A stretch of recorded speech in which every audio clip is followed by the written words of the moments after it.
बिस्मिल्लाहिर्रहमानिर्रहीम। अस्सलाम वालेकुम। क्या हाल है आप सब लोगों के।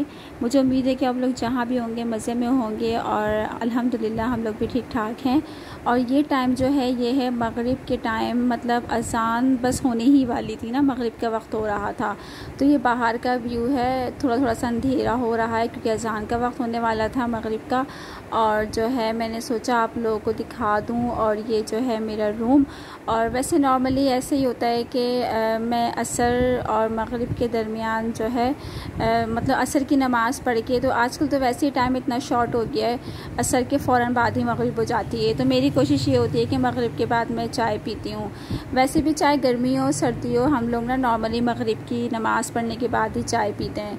तो ये मैंने दूध बॉयल होने के लिए रख दिया था ताकि जब तक ये हो जाता है फिर मैं चाय चढ़ाऊँगी। और एक दिन पहले हम लोग गए थे सुपर स्टोर, वहाँ से हम लोग कप केक लेकर आए थे।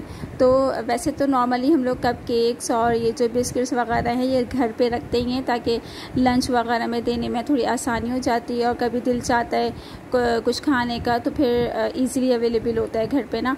तो ये मैं कप केक्स लेकर आई थी, हम लोग गए थे एक दिन पहले। तो ये केक्स बहुत अच्छे थे ना, ये मतलब चॉकलेट कोटेड थे और हेवी चॉकलेट थी इसमें ना, मतलब इसके अंदर भी चॉकलेट थी और ऊपर भी चॉकलेट की एक लेयर लगी हुई थी। मैंने तो खैर फ़र्स्ट टाइम खाए, आए हुए होंगे, खैर मैंने तो फ़र्स्ट टाइम बाय किए तो मुझे तो बहुत अच्छे लगे। और जो है ये निम्को मैं लेकर आई थी, मैंने कहा चाय के साथ खाने के लिए ज़रा अच्छा रहता है।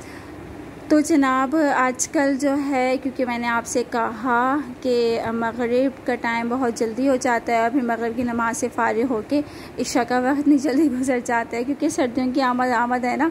तो सर्दी में यही होता है कि रातें लंबी होती हैं और दिन छोटे होते हैं।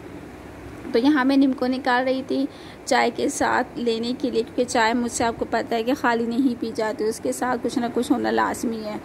तो और आप बताइए आप लोग क्या कर रहे हैं आजकल, कैसे दिन गुजर रहे हैं और आप लोग की रूटीन क्या है। तो जनाब चलते हैं आज के थंबनेल की तरफ, टाइटल की तरफ, जो कि है ये ट्रू स्टोरी है, ठीक है ना। ऐसी कोई इसमें ड्रामेबाजी या कोई इसमें झूठी कहानी नहीं है। ये जो है एक ट्रू स्टोरी है जो मेरी फ्रेंड की फ्रेंड है उसके साथ हुआ है, ठीक है। तो अभी कुछ दिन पहले हम लोग एक साथ बैठे हुए थे, तो वो मुझसे मतलब हम लोगों से डिस्कस कर रही थी ना ये। तो हम लोग को सुन के इतना ज़्यादा मतलब शौक़ हुआ, हम लोग इतने सरप्राइज़ हुए। देखो आजकल क्या क्या नहीं हो रहा दुनिया में ना, मतलब किसी की कोई स्टोरी सुनो, किसी की कोई स्टोरी सुनो तो हम लोग बहुत ज़्यादा हैरान हो जाते हैं कि देखो ऐसा भी हो रहा है। तो बस अल्लाह ताला सबको हिदायत दे, अल्लाह ताला सबको नेक हिदायत दे और जो भी मतलब सबको अच्छा करने की तौफीक अता फरमाए, आमीन सुम्मा आमीन।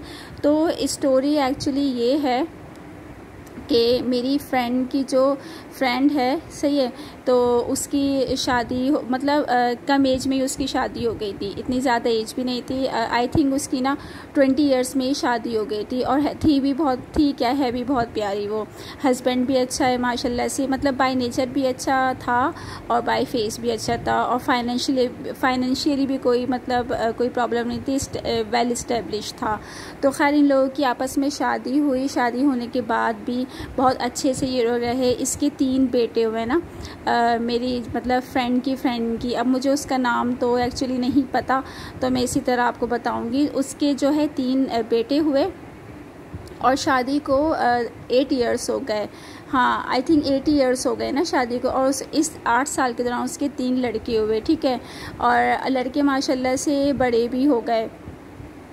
तो फिर जो है अच्छा, इसका हस्बैंड जो है इसको ना बाहर जॉब की ऑफ़र आई बाहर से ना, तो किस कंट्री से आई वो मैं मेंशन नहीं करूँगी। तो वो बाहर चले गया जॉब के लिए। और आपको तो पता है ना, जब भी बाहर से जॉब की ऑफ़र आती है, कभी किसी और मतलब बाहर जाने का मौका मिलता है तो हम लोग बहुत ज़्यादा खुश हो जाते हैं और बहुत मतलब हमें बहुत अच्छा लगता है कि हाँ हम बाहर जाके रहेंगे। और ये तो खैर इसकी वाइफ ने भी यही सोचा होगा कि मियाँ बाहर चले जाएंगे, इस्टेब्लिश हो जाएंगे, सेटल हो जाएंगे, तो हम लोग की भी लाइफ थोड़ी चेंज हो जाएगी, चेंज आ जाएगा। तो बस ऐसे ही हुआ, हस्बैंड इसके बाहर गया, बाहर कोई लड़की इसको पसंद आ गई या क्या हुआ क्या नहीं, तो इसने उस लड़की से शादी कर ली और अपनी वाइफ से छुपाया नहीं, वाइफ को इसने बताया, उससे डिस्कस किया और उसको इस तरह बताया कि उसको ये बोला कि देखो अगर मैं इस तरह कर लूँगा तो हम सब बहुत अच्छे से मतलब सेट हो जाएंगे, मैं तुम्हें बाहर बुला लूँगा, अपने बच्चों को बाहर बुला लूँगा, तो तुम मुझे इसकी परमिशन दे दो ना। तो मुझे मोहब्बत तुम्ही से है, पसंद तुम ही हो मुझे, लेकिन बस मैं इस वजह से शादी कर रहा हूँ पैसों के लिए, ताकि हमारी पूरी फैमिली जो है सेट हो जाए।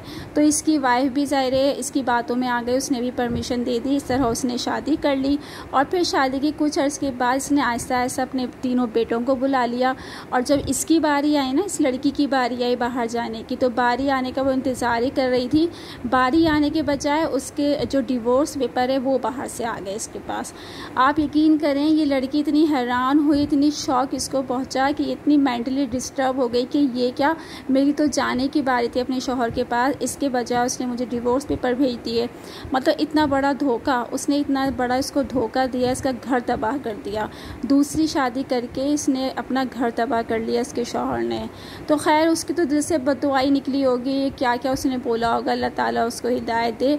मतलब ये कहानी सुन के जब मेरी फ्रेंड हम सबको बता रही थी ना, हम तमाम दोस्त एक साथ बैठे हुए थे, सबको बता रही थी, इतना अफसोस हुआ, इतनी उस लड़की के लिए दुआएं नहीं की, अल्लाह ताला उसके लिए बहुत अच्छा करे और इसे मज़ीद बेहतर करे।